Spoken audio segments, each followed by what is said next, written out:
E aí galera do segundo ano, vocês estão essa semana estudando em casa e aqui está a aula dessa semana, a segunda parte sobre termoquímica. Na aula de hoje nós vamos estudar sobre entalpia, variação de entalpia e cálculos de variação de entalpia, tá certo? Vamos embora!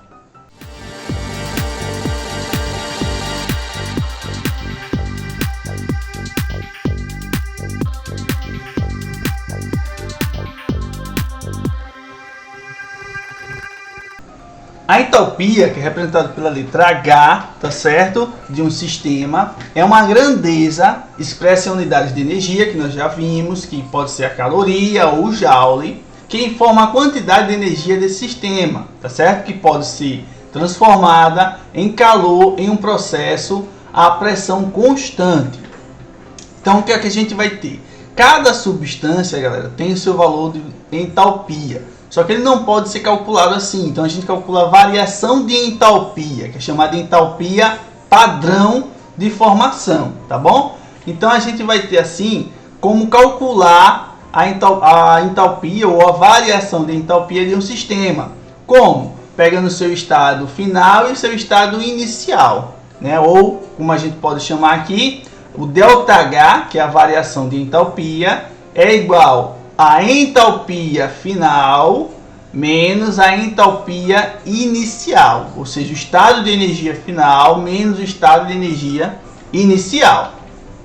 Nos processos exotérmicos, que nós já falamos sobre ele, né? Que nós temos então a perda de energia ou a liberação de energia. Vocês podem ver aí que graficamente nós vamos ter então essa queda na variação de entalpia, vai ser uma variação negativa. Então o valor da variação é sempre negativo num processo exotérmico, porque ele perde energia. Então, se perde, é porque a variação vai ser negativa. Você percebe aí, ó, a entalpia do início ela é maior que a entalpia lá no final. Então, por isso que nós temos uma variação negativa. Já nos processos endotérmicos, nós vamos ter uma variação positiva, já que nesses processos ocorre uma absorção de energia, ou seja, a energia entra, há um ganho de energia. Então a variação de entalpia será positiva, tá certo? Maior que zero. Nos processos exotérmicos a variação é negativa, então o valor do ΔH vai dar negativo, que é menor que zero. Já nos processos endotérmicos, onde há absorção de energia, o valor do ΔH é positivo. Então, o valor de ΔH é maior que zero, tá bom? Passo muito importante para a gente entender. Veja aqui um exemplo. Considere o gráfico a seguir. Nós temos aí um gráfico de energia em quilocalorias, né? A reação é A mais B, formando C mais D. Então, tem o seguinte. Analise as afirmações e julgue em verdadeiras ou falsas. Primeiro, a entalpia dos produtos é de 40 quilocalorias. Então vamos ver onde é que estão os produtos. Perceba aqui que a gente tem esse aqui, ó, a setinha indicando para onde a reação vai, né? Tem um início, começa ali em A mais B e termina então em C mais D. Então o que a gente vai fazer aqui, ó, percebe que o valor de C mais D, ou seja, o produto, que é o final da minha reação, é sim 40 quilocalorias. Então essa afirmação é verdadeira. Na 2 diz o seguinte: a reação absorve 15 quilocalorias. Então será que ela absorve? É só a gente calcular o ΔH.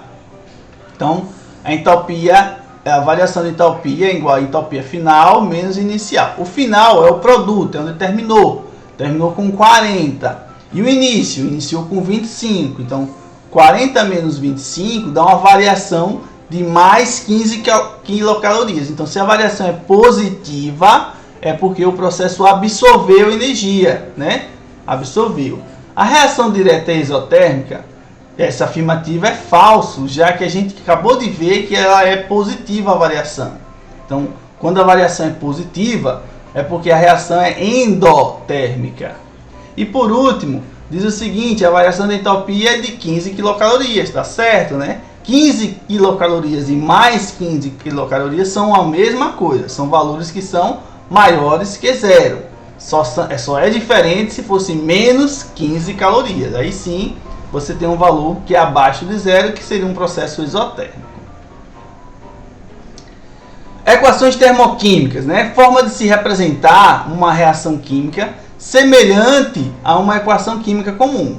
Então, o que é que a gente vai ver aqui? A gente vai ver, então, os reagentes, os estados físicos, os produtos, só com um detalhezinho a mais. A gente vai ter, então, o valor da variação de entalpia desse processo ou desse sistema, tá certo? Então, a gente vai ter, ó, toda a reação termoquímica, equação termoquímica, a gente vai ter os reagentes, a formação dos produtos e vamos ter o valor do ΔH, ou da energia do sistema. Vamos ver aqui alguns exemplos. Quando a reação for exotérmica, por exemplo, então vocês estão vendo aí H2 gasoso mais 1/2 de O2 gasoso formando H2O. Então nós temos os reagentes H2 e O2 e o produto H2O. E a variação, ou seja, o ΔH desse processo aí, menos 292,6 kJ. Então você está vendo que é uma variação negativa. Isso já me informa que essa reação que está aí é uma reação exotérmica, porque o ΔH é negativo. Então pode vir dessa maneira, já informando ΔH negativo, ou pode vir assim, ó, tudo dentro da reação, a energia dentro da reação. Então como? Está lá o reagente, H2 gasoso mais meio de O2 gasoso, formando H2O sólido mais 292,6 kJ. Presta atenção, esse mais aí está dizendo que essa energia está no produto, ou seja, foi uma energia produzida, uma energia liberada. Então por isso que essa reação ela é exotérmica. É diferente de em cima. Em cima está ΔH menos 292. Então já informa através da variação, que foi uma variação negativa. Esse outro jeito de mostrar uma reação exotérmica está mostrando que a energia está no produto, que é a mesma maneira de você dizer que liberou energia, tá certo? Então essas duas aí são a mesma forma de dizer que essa reação ela é exotérmica. Para endotérmica segue o mesmo princípio, só com a mudança, né? Primeiro, quando a variação for positiva, tá? Então, ó, 2NH3 formando N2 mais 3H2 com a variação de mais 92,2, então já sabe que esse processo é endotérmico, porque é variação positiva. E quando vier dentro da reação, esse valor tem que estar no reagente, você viu lá, né? Antes, lá na exotérmica, o valor estava no produto, porque ele estava sendo liberado.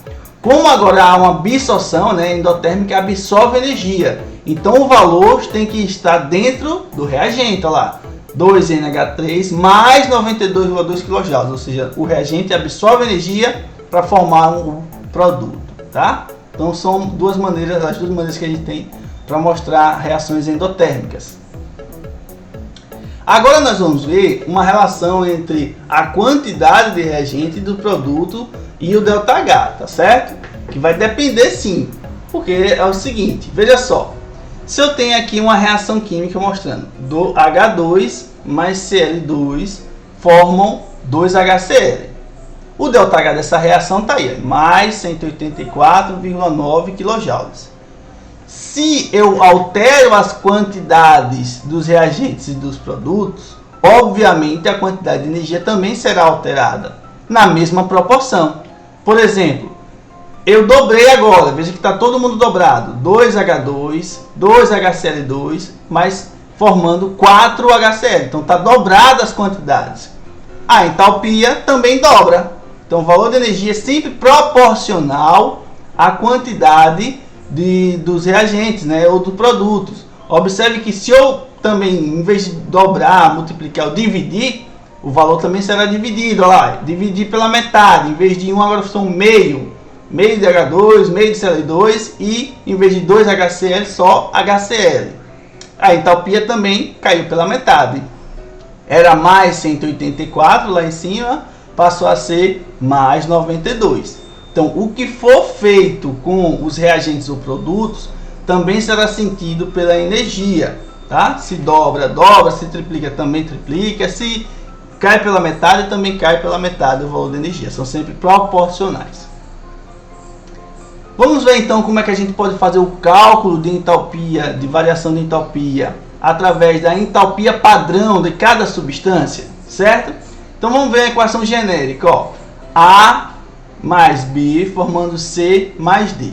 Só lembrando aí, as letras maiúsculas representam as substâncias.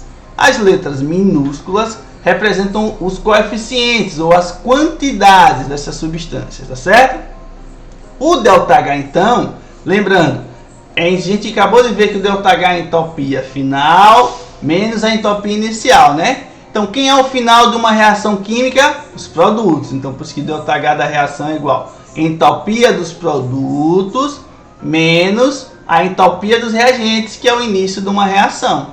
Então, o que é que eu posso fazer? Eu posso pegar cada valor de cada substância e, então, calcular o valor da entropia da reação. Vamos ver um exemplo aqui, ó. De acordo com a equação abaixo e os dados fornecidos, então nós temos aqui a reação C2H2 mais 5 meios de O2, formando 2CO2 mais H2O.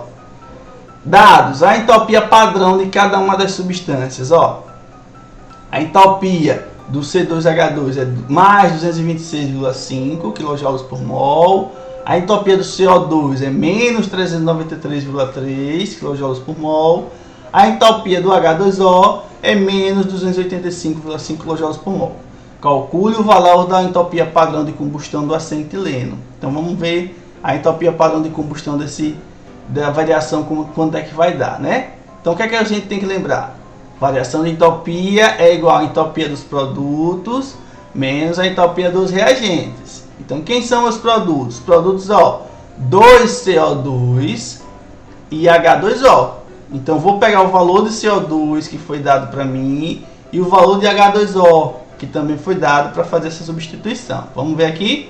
Então, CO2 vale ali, ó, menos 393,3. Então, eu vou botar aqui 2 vezes menos 393,3. Só lembrando, só porque tem 2 vezes. Porque lá na reação tem 2 CO2. Então, por isso que a quantidade de energia ela vai ser proporcional à quantidade, a quantidade, como a gente falou. Beleza, só um dos produtos. O outro produto é o H2O. O H2O só tem um mesmo, então é só colocar o valor dele, que é menos 285, né? Só tem um dele, então é uma vez esse valor. Tranquilo. Produto já foi colocado, menos agora o reagente. Reagente nós temos aí o acetileno, que é mais 226,5, e o O2. O2, oxigênio, ele tem entropia padrão igual a 0, tá certo? Por isso que nem foi colocado aí como exemplo. Quando a substância não é colocado o seu valor de entropia, você já tem a ciência que é porque o valor de entropia dessa substância é 0.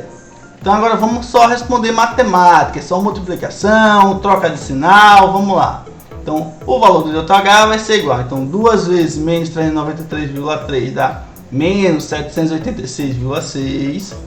Uma vez menos 285,5 dá menos 285,5. E menos mais 226,5, né? Menos com mais dá menos. Então ficou tudo com sinal negativo aí. Quando a gente tem o mesmo sinal, o que é que a gente aprendeu na matemática? Soma tudo e conserva o sinal. Então, somando tudo e conservando o sinal, vai me dar um valor de 1.298,6 kJ por mol. Então, é bem simples, gente. O procedimento é variação de entropia, é a somatória da entropia dos produtos menos a entropia dos reagentes. Então, eu pego todo mundo do produto e vou diminuir todo mundo do reagente e achar o valor. Ok? Vamos aprender então sobre lei de Hess.